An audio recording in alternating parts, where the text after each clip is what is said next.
Countess of Huntington. As we'll see, two figures that are really significant for us to know as evangelicals. He's a sort of founding father and founding mother of the evangelical movement that sprang up during the 18th century and that we are in many ways descendants of. Might start with Wesley. Even though Selena's first there. Might start with Wesley.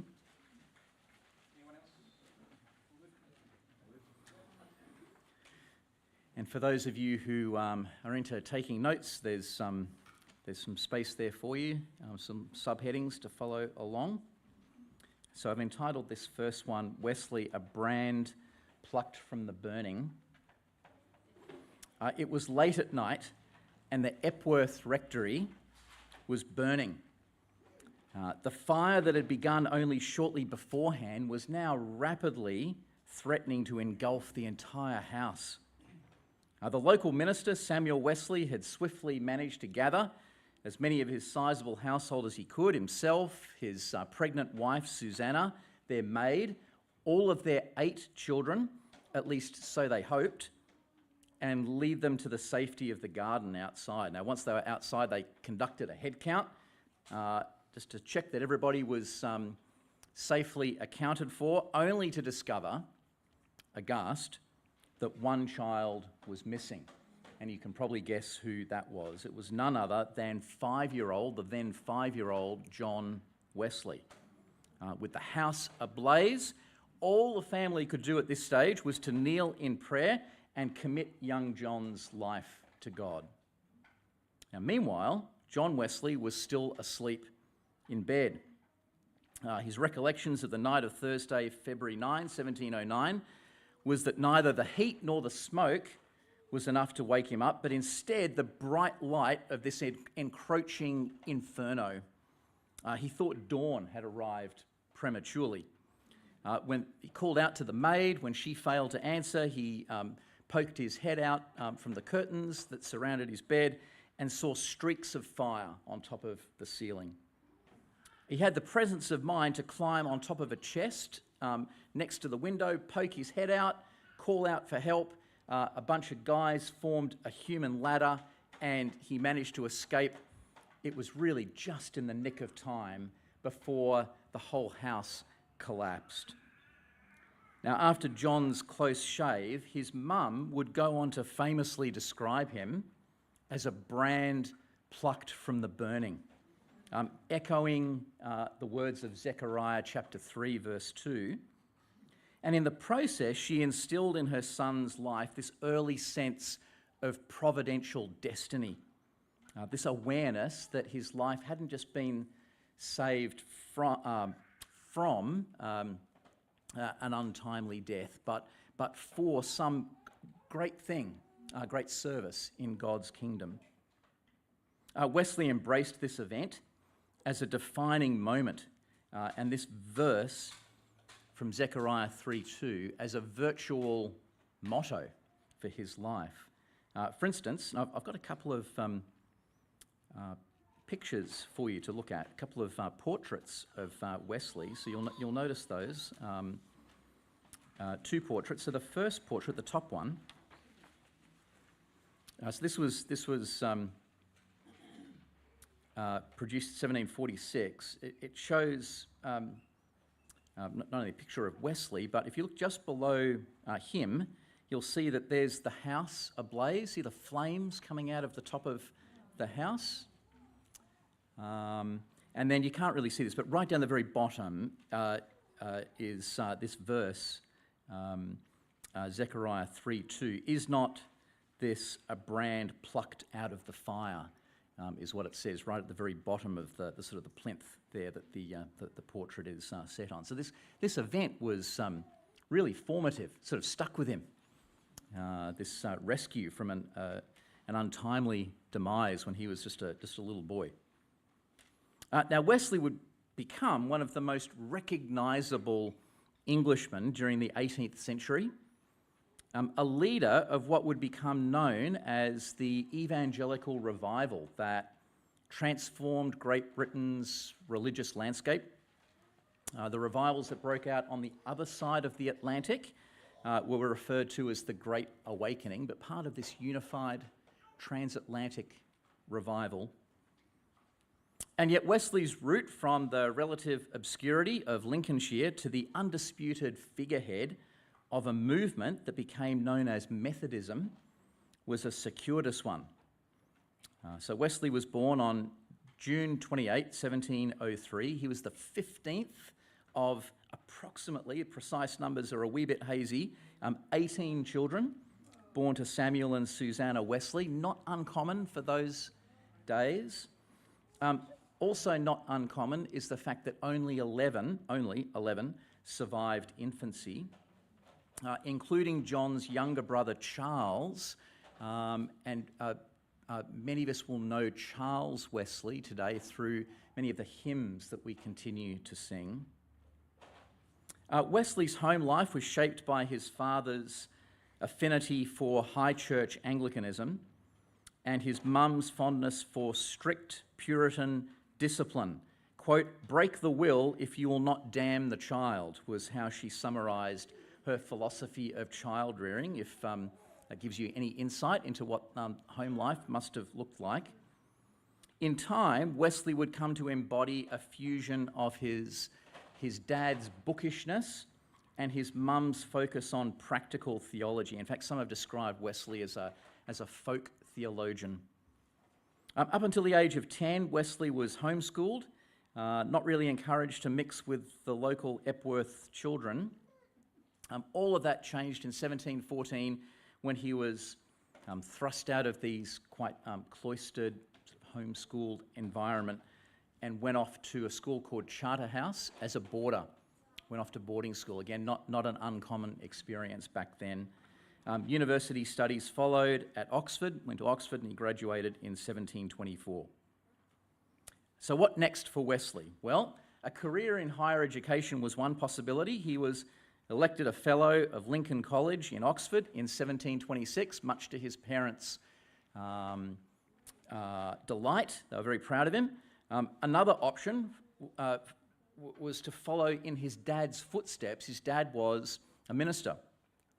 Back then, strange as it might sound to our ears, would-be clergy didn't really need to feel any strong sense of calling to go into that career. And yet, Wesley sensed that this wasn't a decision to be taken lightly.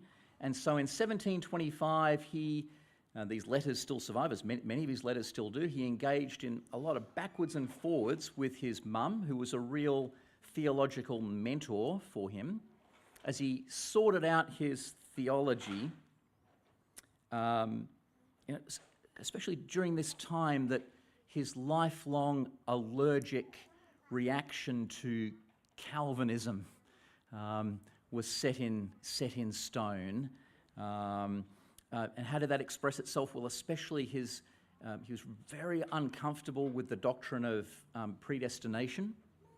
We can talk a little more about that as time goes on, during Q&A maybe. So he had a lifelong sort of allergic reaction to predestination, but also a real fondness for holiness being the core of Christianity.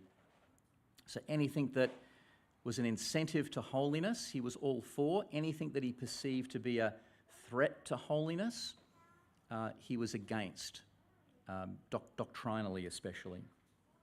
So a relentless pursuit of holiness came to define Wesley's life. He devoured the holiness writings of people like Thomas à Kempis and William Law, and this reading diet rubbed off. Outwardly, his quest for holiness expressed itself in terms of austerity and discipline and religious zeal. He was a very religious man. Inwardly, though, Wesley yearned for a deeper holiness. A poignant example of this unrelenting spiritual introspection, inward focus, was a diary that he kept where he measured the fervency of his holiness hour by hour, this kind of spiritual barometer. How am I feeling? How am I traveling from hour to hour? And it was crushing for him, this introspection. It was crushing, but he still attempted to apply it to others. Maybe others will have more success than me. So not only pursued holiness for himself, but ever and always the mentor, and he spent his life as a mentor, mentoring others. He encouraged eager acolytes to do likewise, and this group that he gathered around him, they became known as the Holy Club. These were the original Methodists, these folks who live by method, by rule, these overtly religious folks in a way that was really countercultural at Oxford at the time. And like a lot of labels, it was originally applied pejoratively. You Methodists, Wesley embraced it. Methodists, that's going to be our label. And amongst this group of followers, it included a guy called George Whitefield, who maybe you've also heard of. So Whitefield was one of Wesley's most flourishing and promising of acolytes. Now, Wesley might have been thoroughly converted to holiness during his years at Oxford, but was it a conversion in an evangelical sense? Well, no, probably not. Not by his own admission, at least. So looking back, Wesley gives the impression that at this point, he hadn't understood grace, and he was effectively trying to earn his way to heaven. He wrote, "By my continued endeavour to keep his whole law, inward and outward, to the utmost of my power, I was persuaded that I should be accepted of God." So he hoped that God would overlook his shortcomings and would look at the sincerity with which he was striving to pursue holiness, and that would be enough. That would be enough to save him. Wesley's so-called Aldersgate Street experience, what we might call his second conversion. If his first conversion was to holiness, his second conversion, an evangelical conversion, was a dramatic turning point in this respect. So this was the point when he came to realise that we need to be justified before we can be sanctified, and not the other way around. I think up until this point he had those the wrong way around. His brother Charles had just experienced the new birth a few days before, when on May 24, 1738, Wesley went to a Moravian gathering. This is another group of continental evangelicals who'd made their way over to Great Britain. There was a Moravian gathering at Aldersgate Street in London where they were reading the preface to Luther's commentary on Romans. Wesley's description of what happened next has become enshrined in evangelical folklore. This is how he recollected it. About 9:15, while he was describing the change which God works in the heart through faith in Christ, I felt my heart strangely warmed. I felt I did trust in Christ, Christ alone for salvation, and an assurance was given me that he had taken away my sins, even mine, and saved me from the law of sin and death. So what before was kind of abstract and theoretical became personal, vivid for Wesley. And yet, as formative as these first and second conversions were in Wesley's life, it was another third conversion that set him on the path towards becoming the John Wesley who's so widely known during his own lifetime, and the reason why we're still talking about him today. And here we're referring to Wesley's conversion to itinerant field preaching as a part of his effort to reach vast segments of socioeconomically and spiritually marginalised members of British society with the gospel. Even more, he would go on to resource and oversee an army of fellow itinerant field preachers to aid in this endeavour. And now Wesley was lots of different things at once. He was a real Renaissance man, extraordinarily talented. He was an author, editor, translator, hymnist himself, an amateur physician. His book, Primitive Physic, a bunch of sort of homespun remedies. It's still in print. Don't recommend many of the things that he suggests to cure your ills, but he had a crack. He was a teacher, an organiser, but above all else, if you were to ask him what defines you, John Wesley, what defines you, he would have said, and others said of him, he was a preacher, and an itinerant field preacher, to be precise. Many of the public portraits done of Wesley during his lifetime memorialise him in this way, as a field preacher of one book. So notice in the second picture that I've got there, this is a very famous portrait of Wesley. So obviously this in the days before cameras, you want to try and memorialise, or others wanted to memorialise you. They had to sort of cram a lot into a picture speaking 1,000 words.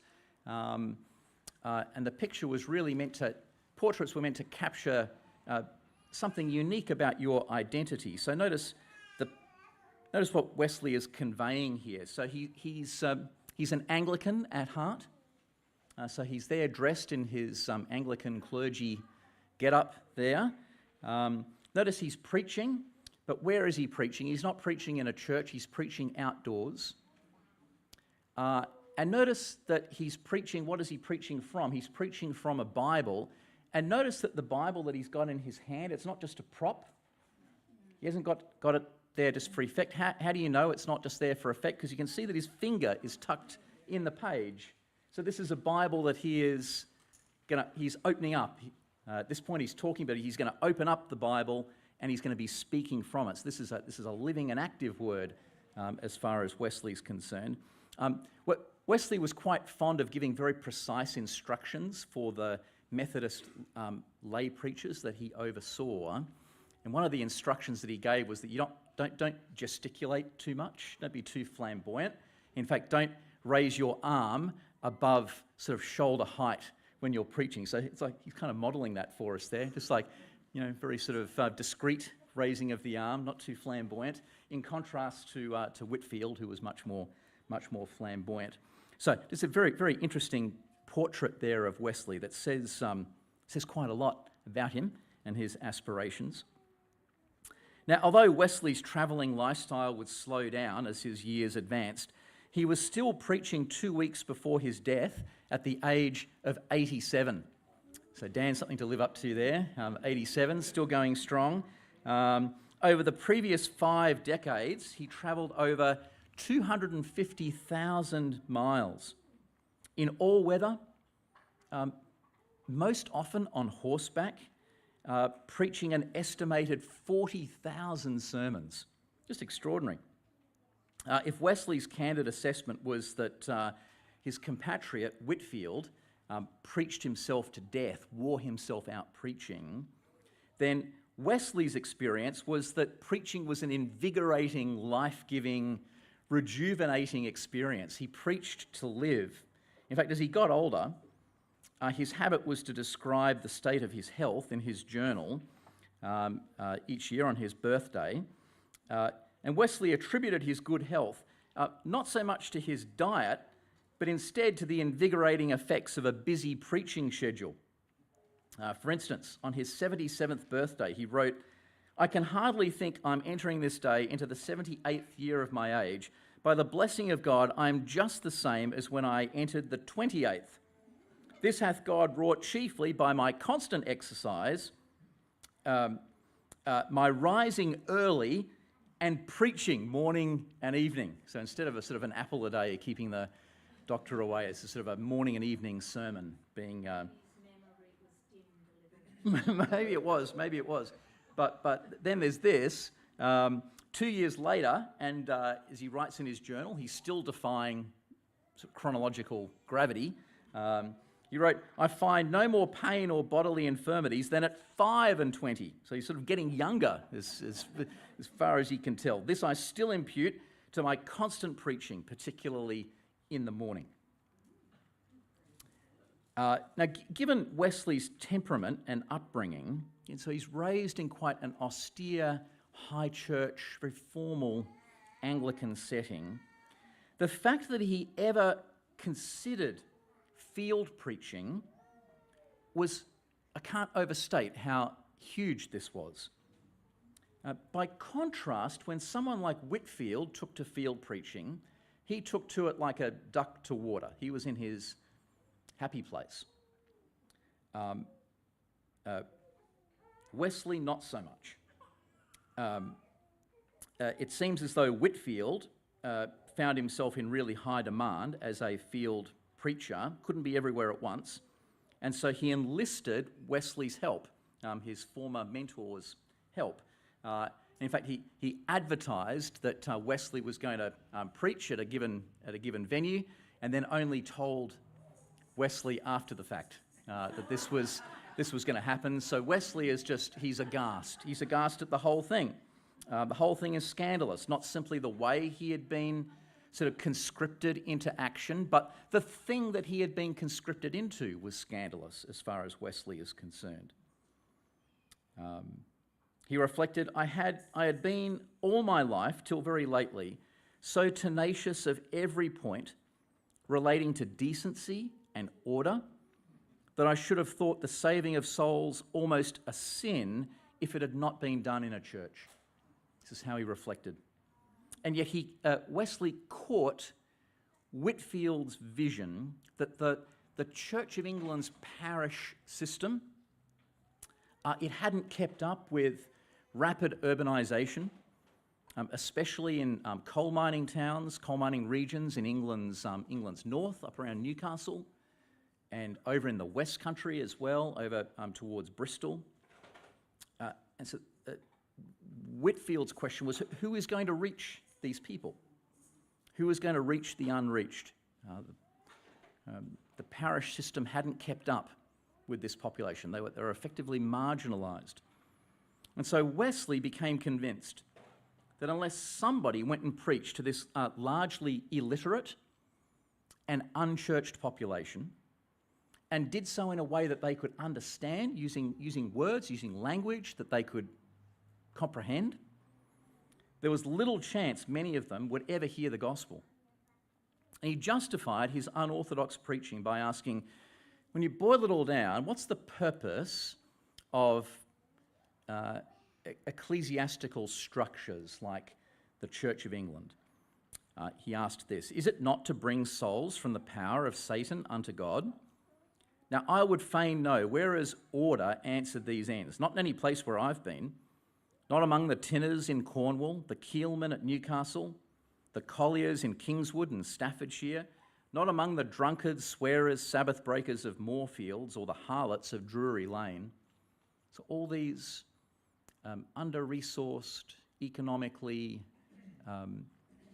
marginalised areas of English society, he's not seeing parish structures doing a good job of reaching out to them. And it's almost as though Wesley hears God speak to him and say, it's too small a thing for you to be a light to Oxford, which is where he still was. And so fusing apostolic Christianity and Enlightenment bravado, he famously declares at this point, the whole world is now my parish. The whole world is now my parish. And on April 2, 1739, he goes on to preach his very own Sermon on the Mount. In fact, he sort of cast this event in Sermon on the Mount terms. His description of this event isn't only full of pathos, but also a palpable sense of realised destiny. So his brand plucked from the burning, spared from the Epworth Rectory fire 30-odd years before, this was the event that he had been saved for, to be a field preacher. And so he writes in his journal, which, by the way, they're not his journals aren't really so much dear diaries.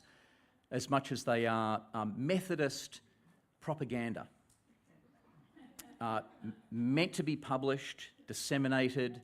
This is what it looks like to be an ideal Christian, in effect. So he's not randomly, haphazardly publishing these journals. They're very intentional. So he wrote, "At 4 PM, I submitted to be more vile and proclaimed in the highways the glad tidings of salvation, speaking from a little eminence in a ground adjoining to the city, to about 3,000 people." So these were drastic times, and Wesley felt that they called for drastic, unorthodox measures. Rationalising his efforts to take the gospel to coal miners and their families and not expect them to come to him, he reasoned, quote, "Had the minister of the parish preached like an angel, it had profited them nothing, for they heard him not." And so he was quite prepared to exploit the novelty value of field preaching, if that's what it took. There's this random guy who's preaching up on a hill. He's quite happy to exploit that novelty value, whatever it took. People's eternal destiny was at stake, and not just his hearers, but as far as Wesley was concerned, he felt his own eternal destiny was at stake if he didn't go through with this. Quote, "But you know no call I have to play the part of an itinerant evangelist," he wrote to one critic. And there were plenty of critics, as you might imagine. "But I do. I know God hath required this at my hands, that were I to refrain, I should never hear that word, 'Well done, good and faithful servant,' but instead cast ye the unprofitable servant into outer darkness, where there is weeping and gnashing of teeth." So make what you will of his interpretation of that passage, but as far as he was concerned, it would be disobedient of him to not go ahead and preach in this way, both how and where. But if Wesley was a stubbornly convinced field preacher, there's also a sense in which he was quite reluctant. Whereas Whitefield was right in his element, Wesley had to force himself to become a field preacher in spite of his natural inclinations. Libraries and lecture halls, that was his happy space. That's where he would much prefer to have been. Made it very clear that if he had his way, he would be back in Oxford, quote, "a wanderer in the academic groves," and, quote, "a philosophical sluggard." He would much prefer to be leading a sedentary life, playing around with ideas.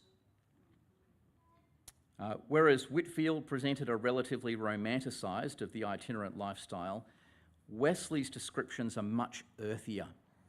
Field preaching was a cross for him to bear. Quote, "What a marvel the devil doesn't love field preaching," he once wrote. "Neither do I.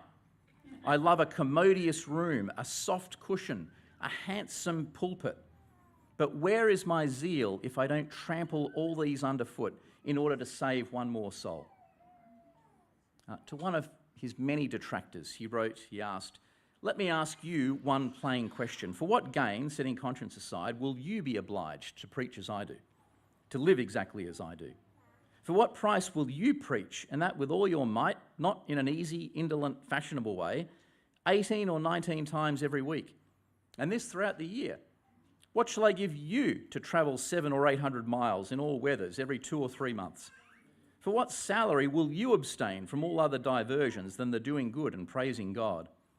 I'm mistaken if you would not prefer strangling to such a life, even without thousands of gold and silver." There's nothing in the least bit romantic about his view of the vocation that he had taken on. And yet he became a keen student of the science of open-air public speaking. He found natural amphitheatres that would best project his voice. Again, this is well before the days of microphones and megaphones and all the rest, so he had to find natural amphitheatres where he could use his voice to best effect, natural sounding boards. Makeshift pulpits came in many forms. He once famously said he did more good preaching standing on top of his father's tombstone in Epworth than he did preaching for 3 years from his pulpit. Wesley reinvented, I find this amazing, he reinvented the way in which he spoke so that people without much or any education could understand him. So remember that he's used to hanging out with other academics. Oxford, he was an Oxford Don. That was his natural habitat, but it wasn't the natural habitat of the people that he was trying to reach.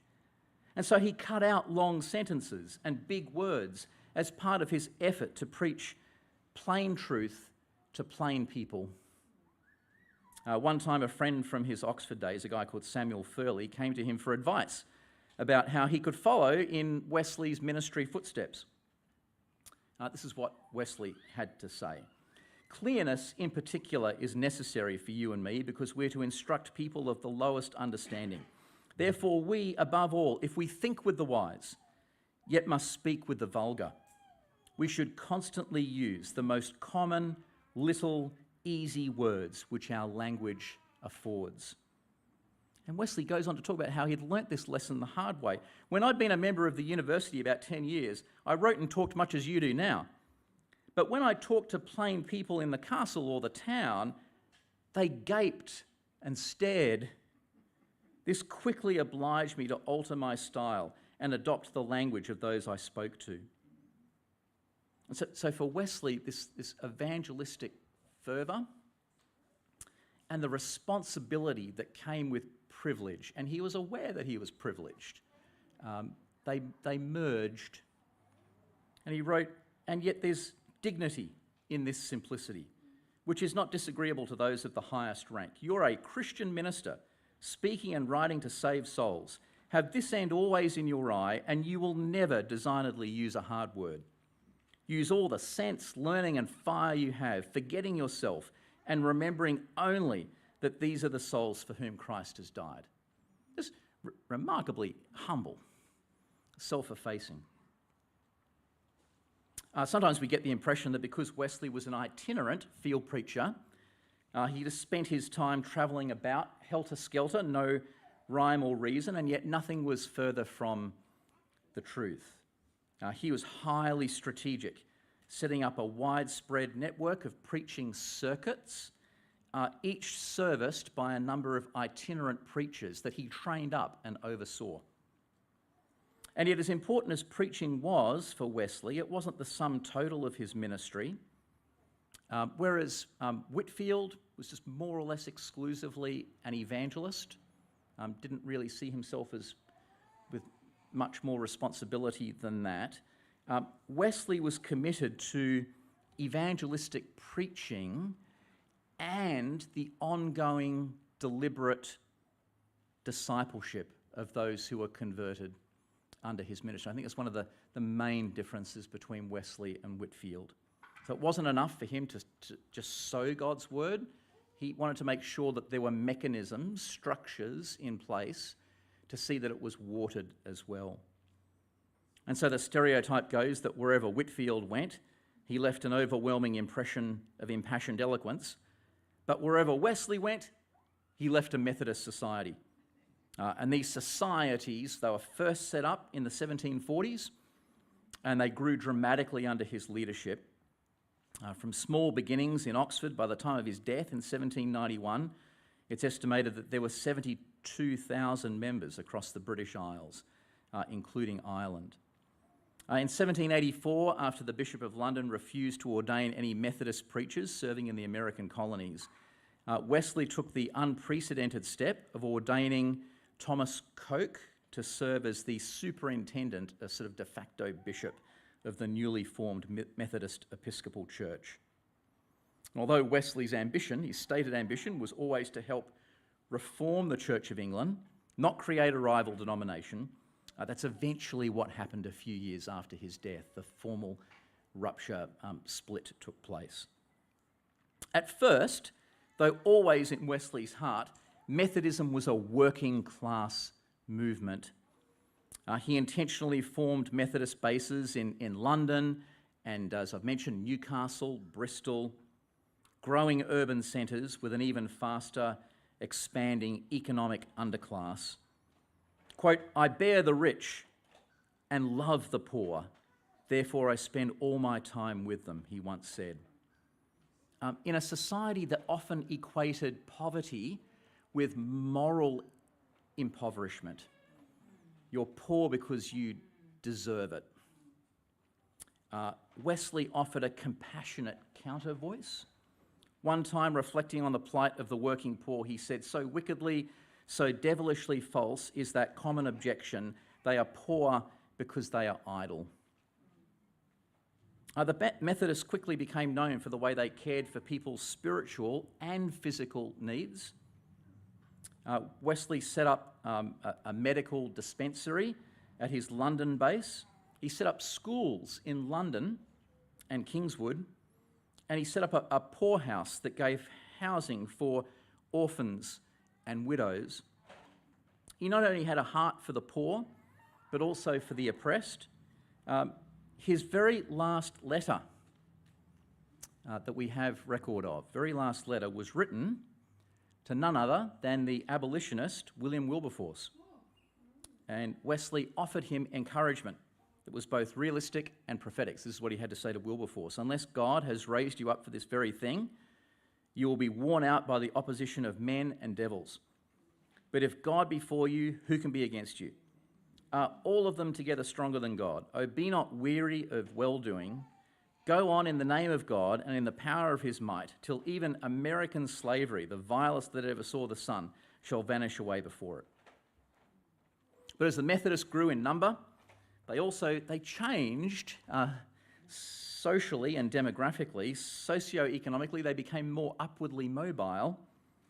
So much so that as time went on, Wesley became alarmed that his people were increasingly losing touch with their roots. And so towards the end of his life, he produced a flurry of sermons warning the Methodists of the seductions of wealth. Despite earning a significant income through his published writings, Wesley achieved his ambition to die with no wealth that anyone could inherit. So he didn't simply preach, "Earn all you can, save all you can, give all you can." That was a Wesleyism, but it seems like he practiced it as well. Well, in the last half hour, I've painted a largely rosy picture of John Wesley. The reality is that, like all of us, he was full of contradictions. Though he preached the possibility of Christian perfection, he was very much a work in progress himself. He had an unfortunate habit of caricaturing Calvinism and slandering Calvinists, Whitefield excepted. His good buddy Whitefield was always kind of quarantined off from the nasty things that Wesley would say about Calvinists. His marriage, from all accounts, was a shambles. It ended in separation. They were separated a number of times. Eventually she walked out on him, and he only learnt of his wife's death sometime after she had been buried. He had a reputation for being autocratic and imperious. No one person succeeded Wesley as the leader of Methodism, and that was by his own design. He made sure that no one person was replacing him. He was irreplaceable. There was only one John Wesley. And yet, while Wesley was undoubtedly a driven and ambitious man, and that he was also profoundly humble, a sort of humility that accompanies a deep awareness that it's by grace alone that we're saved. He embraced the Apostle Paul's vision and was prepared to become all things to all people in order to win some, even if that meant letting go of prestige and status and comfort. God gave him eyes to see that there is a mission field right on our own doorstep, and that as disciples of Jesus, we can cross cultures without even leaving our own postcode. And as one of evangelicalism's founding fathers, John Wesley, I think, is an encouragement for us to go and do likewise.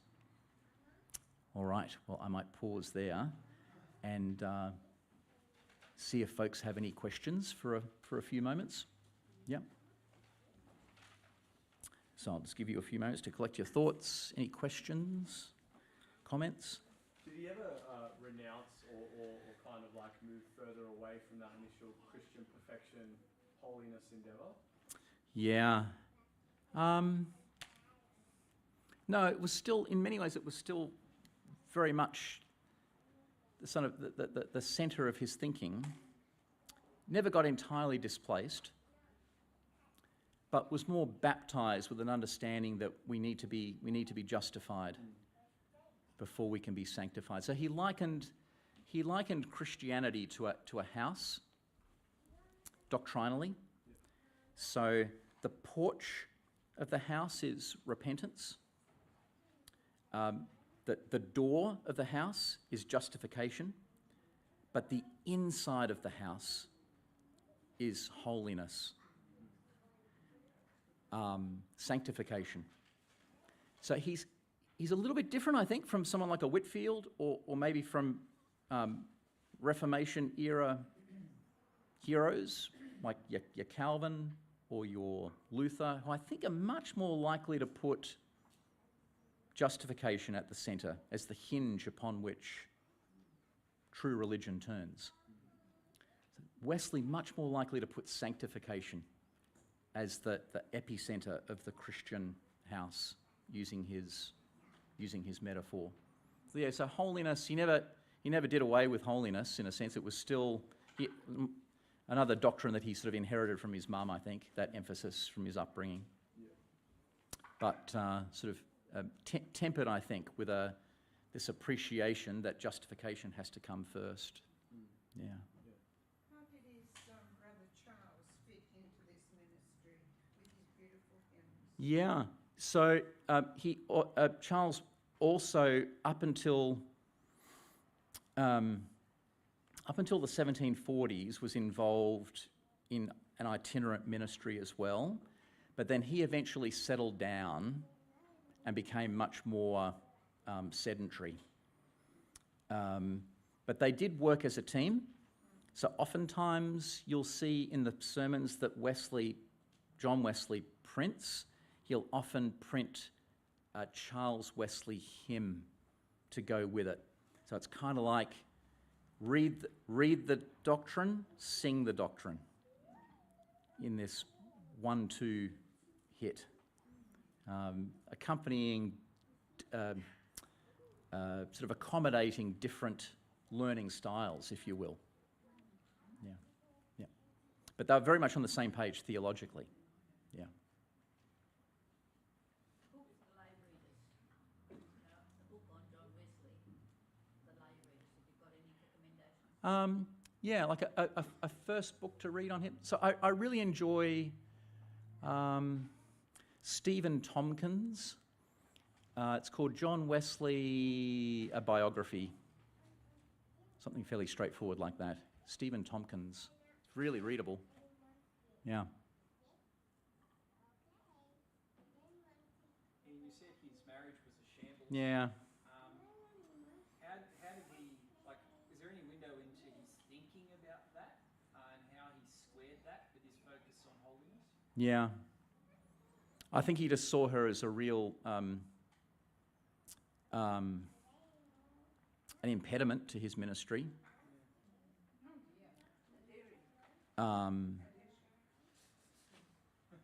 It's a Methodist historiography has really struggled to know what to do. But you said he was a work in progress.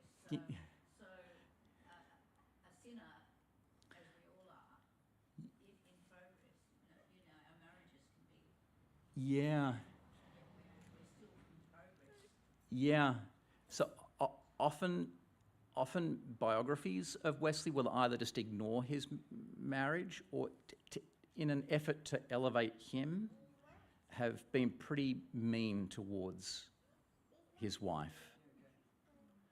So I haven't mentioned this so far, but Wesley, always the mentor, wasn't just mentoring guys, but he was mentoring women as well. Would often write quite intimate letters. Folks would respond, women would respond with quite intimate letters. Very easy for those things to be, you can imagine the ambiguity that ensued. For Wesley's part, very high IQ. Folks have wondered at times about his EQ and how he saw this as being all very sort of above board. Couldn't quite understand when his wife saw these letters and sort of flipped out. Why she was flipping out. His mother, Susanna Wesley, counselled him against the sort of degree of intimacy in these mentoring relationships. He thought she was just being nitpicky and overly cautious, overly pedantic. But I think that the fruits were there, unfortunately, in his relationship. Yeah. It's certainly an awkward, and often it's just ignored. Probably important for not deifying Yeah. a church father to recognise that stuff. Yeah. Yes. And we sort of, I guess, in a ministry training context, sort of prioritising family life, ministry balance. I think, you look at Wesley's life and you ask what balance. There was no balance. He's sort of almost functionally married to ministry, and everything else kind of was in the background. In many ways, no different from others during his era.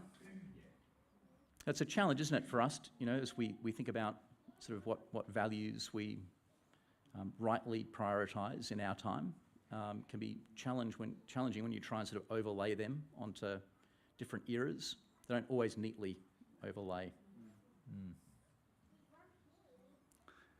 mean, it wouldn't have been unusual for a married man in those times to be seeking work elsewhere. Yeah.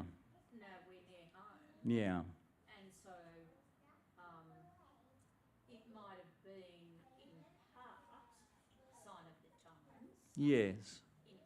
In part. In part. It doesn't make it wise. No.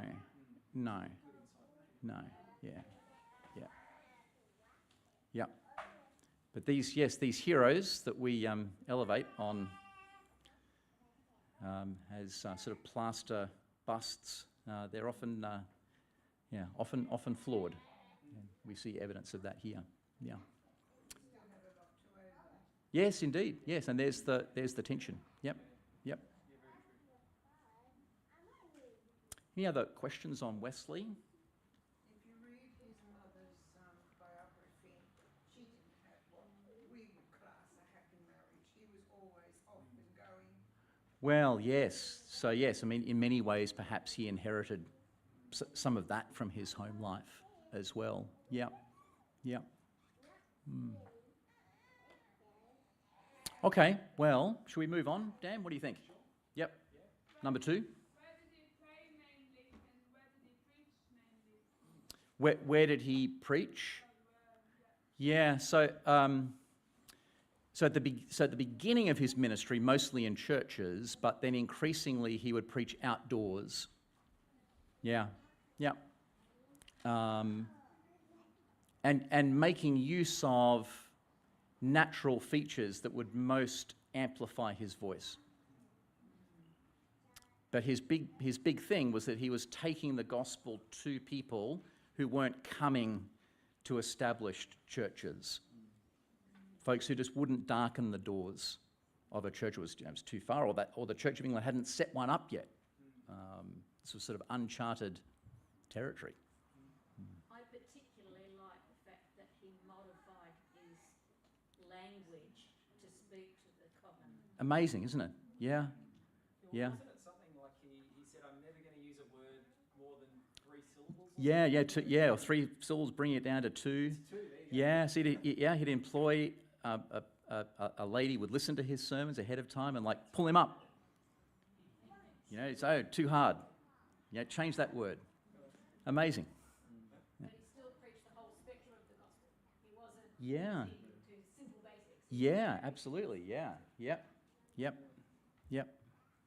Yeah, what was his interaction like with, like you mentioned, the Great Awakening happening in America around the same time? What was his interaction with those who he would disagree with, like Calvinism? Yeah. Or certain aspects of what comes with the doctrines of grace? Yeah. In terms of how he preached about that and saw them as fit for ministry or Yeah. heresy or that kind of stuff? Yeah. What was that interaction like? Yeah. Yeah, it's a good question. And feel free to camp on this if you want, and like if we just do more questions, that's fine too. You know. Yeah. I trust you to. Yeah. Every time. Yeah. Well, I mean, very briefly, it was so that there was a falling out with Whitefield. So Whitefield, on the Calvinist end of things, at one point, Wesley sees the Great Awakening going on with gusto over in New England, especially, and says, "Oh, I think I might want a bit of that. I should come over." And Whitefield says, "No, they're not gonna buy your Arminianism over here in Puritan New England. Stay put in England, where your doctrine is going to resonate more." Fascinating. So yes, I mean, undoubtedly significant doctrinal differences, and at points you get the impression that you almost think that the gospel itself was at stake. When you read some Wesley, you think, boy, he feels so strongly that God's honour has been impugned, that he's being made the author of sin and unbelief. Yeah. And it worked the other way too. I mean, Calvinists fearing that Wesley's denial of the doctrine of election meant that he was, in effect, elevating works as an implicit contributor to salvation. I think there was genuine fears on both sides, but also some misunderstanding as well. So I think Wesley, so he's undoubtedly not a Calvinist, but he is an evangelical. He did believe that salvation's by grace alone. In that sense, he's a brother in Christ. And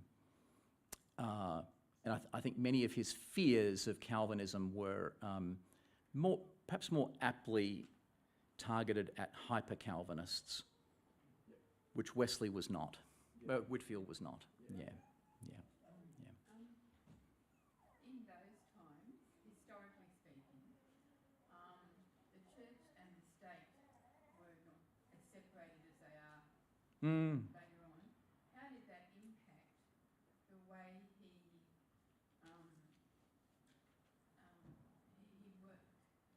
You know what I mean? Like, because I mean, like these days, obviously, there's a complete separation between church and state. Yeah.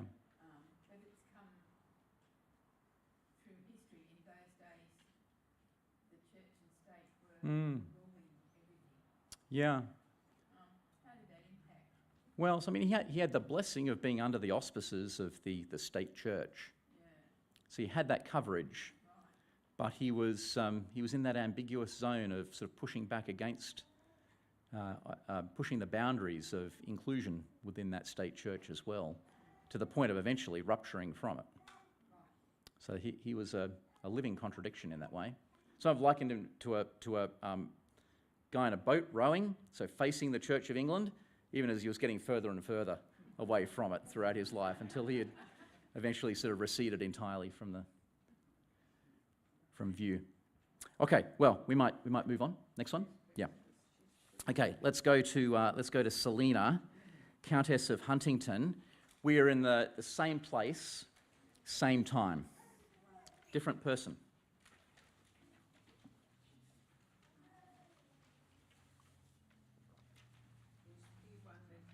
Is she one that he wrote intimate letters to? No, well, he wrote letters, but not not intimate. Yes. So I've entitled this one "The Queen of the Methodists." "I thank your ladyship for the information concerning the Methodist preachers," replied the Duchess of Buckingham in a letter to a fellow noblewoman. "Thanks, but no thanks," as it turned out. The Methodists, she went on, was strongly tinctured with impertinence and disrespect towards their superiors, perpetually endeavouring to level all ranks. Worst of all, the Duchess was particularly upset by the uncomfortable implications of the doctrine of original sin upon her own sense of innate superiority. Quote, "It's monstrous to be told that you have a heart as sinful as the common wretches that crawl upon the earth. This is highly offensive and insulting, and I cannot but wonder that your ladyship should relish any sentiments so much at variance with high rank and good breeding." The certain ladyship on the receiving end of this candid correspondence was the then 34-year-old Selina Hastings, the Countess of Huntingdon. Recently converted, Selina was keenly aware that her privileged status within British society came with rich gospel opportunities. In practice, this meant inviting her peers to join her in listening to famed evangelists like George Whitefield, whom she would later enlist as her personal chaplain to preach the gospel. For all of her misgivings, the Duchess of Buckingham went on, quote, "Your ladyship does me infinite honour by your obliging inquiries after my health. I'm most happy to accept your kind offer of accompanying me to hear your favourite preacher." Selina was a winsome and persuasive ambassador for the gospel in rarefied aristocratic circles. Before long, she was renowned for making the most of every opportunity on a national scale. Described by one of her contemporaries as the Queen of the Methodists, her unique contribution lay in investing her considerable resources as a patron of the burgeoning evangelical movement.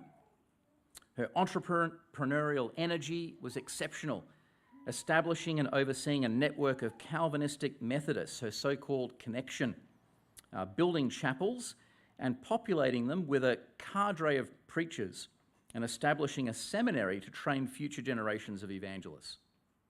Quote, "A tornado and a silver spoon wrapped into one, a 5'6" force of nature and the heiress of old money. The Countess of Huntingdon stood alongside the Wesley brothers and Whitefield as one of the most visible leaders of the 18th century evangelical revival."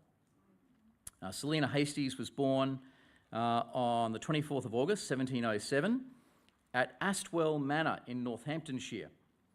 Although her upbringing was materially privileged, it was also filled with relational dysfunction.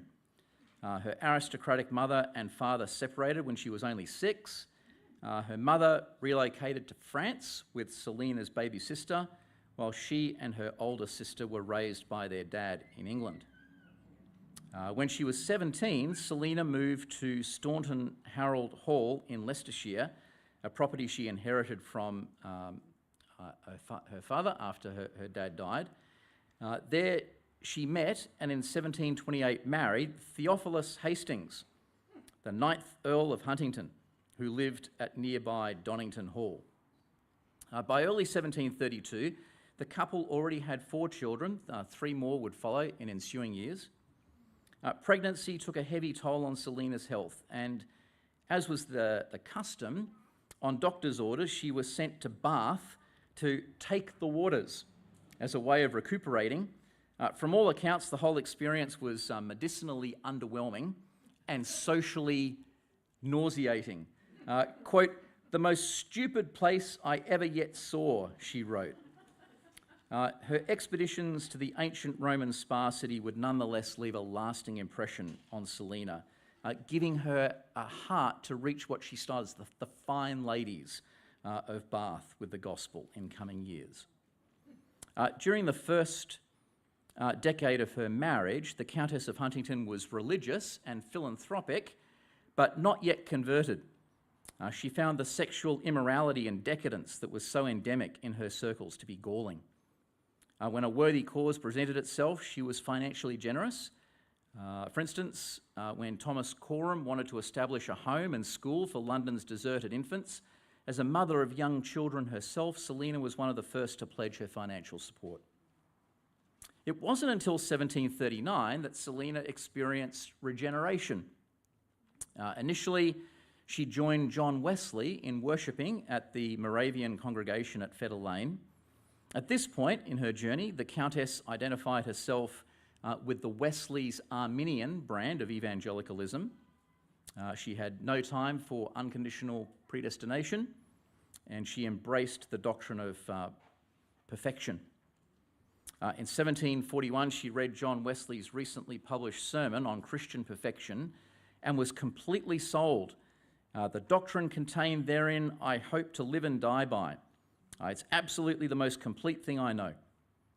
But there was another major theological tributary that fed into the Methodist stream known as Calvinism. We've begun to introduce that already this afternoon.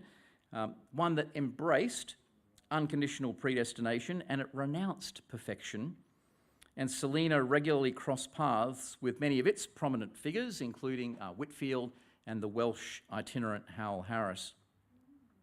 Whitefield, who'd recently engaged in a bruising theological dispute with Wesley, one that would permanently divide the Methodist societies along Calvinist and Arminian lines, Whitefield did his utmost to win Selina over. She wasn't persuaded, for now at least. Within a few years, though, and she had begun to find Whitefield's position more compelling and Wesley's less so. In the midst of long-standing struggles with indwelling sin and a fragile sense of assurance, she discovered great comfort in God's promise to preserve those he'd unconditionally chosen from before the foundation of the world. And so, in time, Whitefield's Calvinistic tabernacle at Moorfields, not Wesley's Arminian foundry, a quarter of a mile away, became her preferred London congregation. From this point onwards, for all of her affection for the Wesley brothers, her theological die was cast in a Whitefieldian mould. Her religious principles were strictly Calvinistic, reflected one contemporary, and the doctrines of grace were the marrow and life of her soul. The Countess of Huntingdon's convictions about God's sovereignty and goodness would be put to the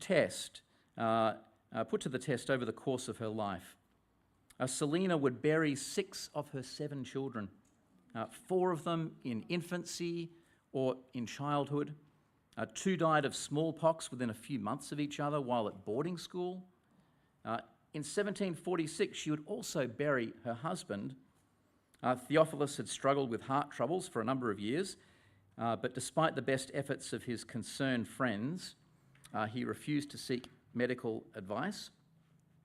Eventually, the Earl relented and travelled to London for treatment, but just a few days before he departed, he had a premonition of his imminent demise where he had this dream where, quote, death in the appearance of a skeleton stood at the bed's foot and after standing a while untucked the bedclothes at the bottom. In his eerie recounting of this dream to his wife the next morning, the skeleton then crept up to the top of the bed and lay between him and his wife. Kind of creepy, huh? Selina wrote to him a few days after he left for London. Her letter betrays not only her anxious state of heart and mind, but also her deep affection for him. It would end up being the last letter that she ever wrote to him because Theophilus's dream proved prophetic. She wouldn't see her husband again. Just 2 weeks after this strange dream, he died of a stroke on the 13th of October, 1746, at their Downing Street residence. The Countess found herself widowed at the age of 39 and at a crossroads in her life. Overwhelmed by grief for the next 4 months, she was a virtual recluse and even contemplated withdrawing from society permanently. In early 1747, she consulted Howell Harris about which was best, to live retired and give up all, or fill her place. In what would prove to be a pivotal conversation, Harris convinced her to live an active public life. From this point onwards, her mind was set. Quote, I dread slack hands in the vineyard. We must all be up and doing. Now, in many ways, Whitefield, and not Selina, was the obvious candidate for the role of supremo of the Methodist movement. Arguably, one of the most famous preachers of the 18th century, he was the first evangelical celebrity and the public face of the revivals that were sweeping the transatlantic world. But first and foremost, as I've already mentioned, in many ways, Whitefield was an evangelist, first and foremost, not an administrator. He had an allergic reaction to anything that threatened to restrict his mobility, no interest whatsoever in being tied down by the responsibility of overseeing societies. In his own mind, sowing the seeds of God's word was his calling. Task of watering it, well, that was for others. In 1748, Whitefield returned to England after a 4-year stint in America and was welcomed back ashore by Howell Harris, who immediately whisked him away to meet with Selina at her London home in Chelsea. As a peeress, Selina was entitled to appoint a number of personal chaplains, and she had Whitefield, the prince of pulpit orators, in her sights as just the larger-than-life personality to reach her contemporaries. Over the summer, she hosted a series of events to road test Whitefield and his preaching ability to audiences that included, amongst others, Lord Bolingbroke and the former Chief Secretary of State, the Earl of Chesterfield. These people embodied Selina's target audience. They were rich, famous, and unconverted. The grand itinerant's preaching, Whitefield's preaching, was a hit. One of these folks who were in attendance said that Whitefield is the most extraordinary man of our times. He has the most commanding eloquence I've ever heard in any person. Another aristocrat wrote, Mr. Whitefield's eloquence is unrivaled, his zeal inexhaustible, and not to admire both would argue a total absence of taste. Selina was delighted. If anything, her expectations were exceeded. She reported to one congregational pastor, I must tell you that I have had 2 large assemblies at my house of the mighty and noble, the wise and the rich, to hear the gospel by Mr. Whitefield. And I have great pleasure in telling you that they expressed a great deal in hearing him. Whitefield was no less optimistic after these gatherings. Quote, I went home never more surprised at any incident in my life. The prospect of doing good to the rich that attend her ladyship's house is very encouraging. Who knows what God may do? To a fellow Methodist preacher, he wrote, the prospect of catching some of the rich in the gospel net is very promising. Whitefield and Selina were a perfect ministry match. Soon afterwards, the Countess offered, and Whitefield accepted, her scarf as her personal chaplain, always sure to adopt a posture of deference and humility towards his patroness. Whitefield's unexpected upward social mobility left him giddy with excitement.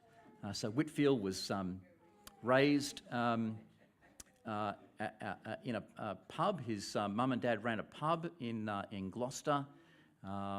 He only made it to Oxford as what was known as a servitor, so he didn't have the funds to make it.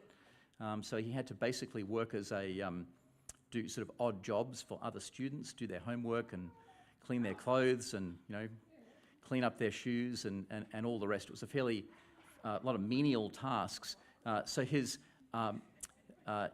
rise to prominence just left him giddy with excitement. So he would always style himself in his published sermons or his journals, would always be very careful to have as a sort of postscript, chaplain to the Right Honourable Countess of Huntingdon from this point onwards. If Whitefield knew himself well enough to realise that presiding over the Calvinistic Methodist societies was not his forte, then the newly appointed chaplain also knew just the person for the job, the Countess of Huntingdon. Quote, perhaps the Lord is fitting your ladyship for some new work, he wrote in May 1749. 6 months later, and he was more direct. A leader is wanting. This honour hath been put upon your ladyship by the great head of the church. The Countess of Huntingdon assumed the organisational role that Whitfield had declined. Her evangelical entrepreneurialism was a critical factor in bringing an evangelical witness to the English aristocracy. Just as Wesley established and oversaw a multitude of Methodist societies fashioned in his own Arminian image and serviced by an array of itinerant preachers, Selina did the same thing, but for Calvinistic Methodists. If Selina was empress of her new connection, then Whitfield was her prime minister. Whitfield's preferred description, that she was more like a good archbishop with her chaplains around him, perhaps better captures her desire to remain a loyal member of the established church and avoid creating a rival denomination, though this is eventually what transpired. Beginning in 1750 and extending over the next 4 decades, Lady Huntingdon's preachers proclaimed the gospel at a constellation of chapels throughout Wales and England. These chapels eventually grew to 64 in number and provided places of worship where evangelical men could preach without the strictures often imposed upon them by the hierarchy of the church. Her initial practice was to lease properties with chapels attached, but in time this made way for building chapels from the ground up. Proximity to water-based leisure and recuperation was a recurring feature of the chosen locations for these chapels, whether it be up-and-coming seaside resort towns like Brighton or fashionable spa towns like Bath and Tunbridge Wells. In Georgian Bath, a place where Selina had a long history and longed to see transformed by the gospel, she chose to employ her favourite style of architecture, the Gothic. Opened in 1765 with much fanfare, the Bath Chapel was created with her target audience's tastes in view. With its crenellated frontage, tall, arched windows and intersecting tracery, the chapel was designed as a building in which the aristocratic residents of Bath would feel at ease. It also had a unique feature, a seat located immediately inside the front door, curtained off from the rest of the sanctuary, where high-ranking Church of England clergy could listen to Selina's preachers incognito. Much of the stigma initially associated with the Methodists wore off as time went on, but the prospect of a bishop undergoing the dreadful disgrace of being seen in such a place meant that Nicodemus Corner, as it was known, was often occupied. The Countess of Huntingdon was careful to schedule public gatherings at times that didn't conflict with Church of England worship services, but in retrospect, conflict and eventually separation from the established church was inevitable. In 1779, just a couple of weeks after she opened her latest chapel at Spa Fields in London, Thomas Hawace, an ordained Church of England clergyman, appointed as another of Selina's personal chaplains, had his right to preach challenged in court by the curate of the local parish church. The prosecution case was simple and, as it turned out, persuasive. A chapel with seating for thousands, a public entrance and tickets sold for seating could not in any reasonable manner be construed as a private chapel, which is how she was trying to play them off as. And so the tenuous legal foundation upon which Selina had simultaneously attempted to build her connection and remain a loyal member of the Church of England, that all collapsed. The court not only decided against the Countess, but also established a precedent for future ecclesial litigation against her chaplains. And so faced with the decision to either close her chapels or else register them under the Act of Toleration as dissenting chapels, she reluctantly chose the latter in 1782. I am to be cast out of the church for what I've been doing these 40 years, speaking and living for Jesus Christ, she lamented with a dose of defiance. While some of her preachers followed her into dissent, most remained within the Church of England and in the process contributed in part to the Calvinistic Methodists' failure to flourish to the same degree that Wesley's Arminian Methodist wing did. The Countess of Huntingdon's chapels multiplied, though, at their height at such a rate that the demand for preachers began to outpace supply. This immediate shortage, coupled in 1768 with Oxford's decision to expel 6 students for holding Methodistical tenets, provided Selina with the impetus to challenge Oxford and Cambridge's monopoly on training ministers and start up her own seminary. Trevecca College was the fruit of this vision. It was originally a rundown farmhouse near Howell Harris home in Wales, and the Countess single-handedly funded the whole thing, providing full bursaries for all the students, employing and providing salaries for the faculty. She hoped, perhaps naively, that the Church of England would look kindly on Trevecca's graduates and ordain them. The reality was that only a handful succeeded in this endeavour, and the students from the college were treated with suspicion. It opened on the Countess's 61st birthday in 1768, in effect a gift from herself to the wider church. Whitfield presided over the opening ceremonies. By this stage, the Countess only had 2 surviving children of her own and sadly was estranged from one of them. In many ways, Trevecca's students would become her spiritual offspring. They certainly saw her in a maternal, if somewhat matriarchal light. Quote, she regarded her young men as her sons, as her family, declared one Trevecca alumni in a sermon that he preached in Selina's honour soon after her death in 1791, died the same year that Wesley did. With what affection and tenderness, wisdom and prudence have I heard her address the young men in the study around her, how she's warned, cautioned, reproved, comforted and encouraged us like a true mother in Israel. If the generosity of wealthy female patrons like Phoebe was integral to the flourishing of the gospel in the 1st century, then the generosity of wealthy patrons like the Countess of Huntington was no less integral to the flourishing of the gospel in the 18th century. Quote, when I gave myself up to the Lord, said Selina, I likewise devoted to him all my fortune. The generation of preachers she helped raise up attested to her willingness to lay down at the foot of the cross her honours, titles, distinction and fortune. We're used to aristocrats forming their own regiments or cricket teams, wrote one biographer, but an aristocrat who started her own church is in a class apart. Indeed she was. If Wesley and Whitfield are celebrated as founding fathers of the contemporary Methodist movement, then Selina was no less the movement's founding mother. The evangelical revival of the 18th century might never have gained the acceptance that it did, apart from the endeavours of the Countess of Huntington, observed another biographer. The Countess used her unquestionable influence in the higher circles of the land and even in the royal court to throw the cloak of her protection over the prominent preachers of the day and over the fledgling Methodist movement itself. In fact, the verdict from the royal court was nothing short of glowing. There is something so noble, so commanding, and withal so engaging about Selina that I am quite captivated with her ladyship, commented none other than King George III.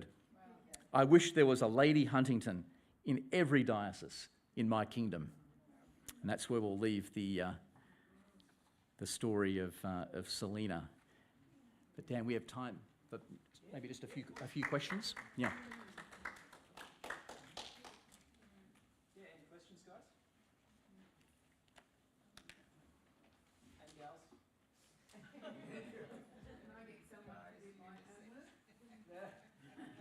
A servitor. Yeah, that's right. It's kind of pairing both people together. Just thinking on Wesley's, common man, Yeah. sort of thing. Is there any, low-born, particularly when comparing Selina, but like any low-born people with very humble means that we can sort of point to as well as? Yeah, there is. So if we had more time, and I was mulling over this as to which woman to share from this era. So Anne Dutton is someone who appears in the Dead Gals book. So she was an English Baptist, lowborn, who had this extensive writing ministry. So she wasn't nearly as kind of wide-ranging as Selina, lived quite a sedentary life, but it was just one of the most prolific female authors of the 18th century. Wasn't like formally theologically trained, but her letters and treatises were published throughout the English-speaking world during this period, so exercised quite a lot of influence. So Anne Dutton, she appears in Dead Gals. Yeah, at the other end of the spectrum, the kind of social spectrum to Selina. Yeah. Was there any criticism, open criticism from people like Wesley who were, I guess, from the perspective of like reaching the common people, to look at the wealth used and chapels being built like he talks about chapel in Bath being built extravagantly to make the rich feel comfortable. Yeah. Criticisms going, spending all that money and Yeah. Not that I'm, interesting. Not that I'm aware of. Or is that just very modern day thinking of us, everyone's equal? Yeah. That's right. I think that sort of social stratification in English society was a much less egalitarian society. Yeah. I don't think. Yeah, I don't think it would sort of cross the mind of a low class Englishman to critique the way the rich were using their money. Just wouldn't have crossed their minds. In the same way that Australians will criticise, private schools for the way they spend extravagant sums of money on their new swimming pools and what have you. But yeah. That's interesting.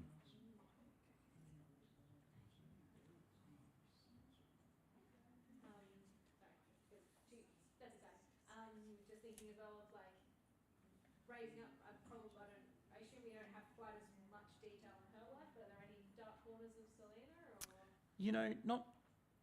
Not so much. Yes, compared to Whitfield, compared to Wesley, she comes out looking pretty good by comparison. Yeah, like the most you could say is that she was quite sort of matriarchal. That's sort of the impression that folks have of her. Like, in that sense, quite paternalistic towards those who were under her care. So quite opinionated, there's no doubt, and she had her fixed opinions. But yeah, that's. But she was also, it sounds like she was very good at throwing the money around, and she could do it because she came out of all that world. Yes. I'm not saying it's not a good thing. No. But I am saying it's a lot easier when you got. Yeah. Yep. She had a lot of resources, but it seems like she was very keen to use them in helpful ways. Passionate. It's just interesting recounting the life. It sounds they're very prideful, even though it's, there's believing in saving grace. Yeah. It comes across recounting it. Yeah. They can be very prideful, and yes, I understand the culture and the level of wealth and aristocrats and that, but still. Different times. It seems that they can be very pride in themselves. Yeah. Wait, it came across to me. Yeah. That first letter that I shared from one of her aristocratic buddies, just the sense of temerity, that anyone could tell me that I'm like, my heart is tainted in the same way as these poor people. Like, what a scandalous thing. Yeah, so you can just imagine the barriers that would need to have been overcome for people from that echelon to hear the gospel. They really needed someone from their own world to bring it to them. They weren't going to hear it from someone who they perceived to be socially inferior. And just how canny Selina was in utilising this kind of celebrity preacher, Whitfield, who everybody had heard of. He's the guy that I need to get on board for these people to come and actually listen to the gospel. She's very, very shrewd. Not just monetarily resourced, but socially. Socially resourced, yeah. Yep. Not only that, she was taken up before the courts by the High Church of England. Mm. So that in itself is an outstanding event in those days. Indeed. Righty, folks. Thanks so much for coming along. Thank you. Yeah, you're welcome. Thanks for having me, everyone.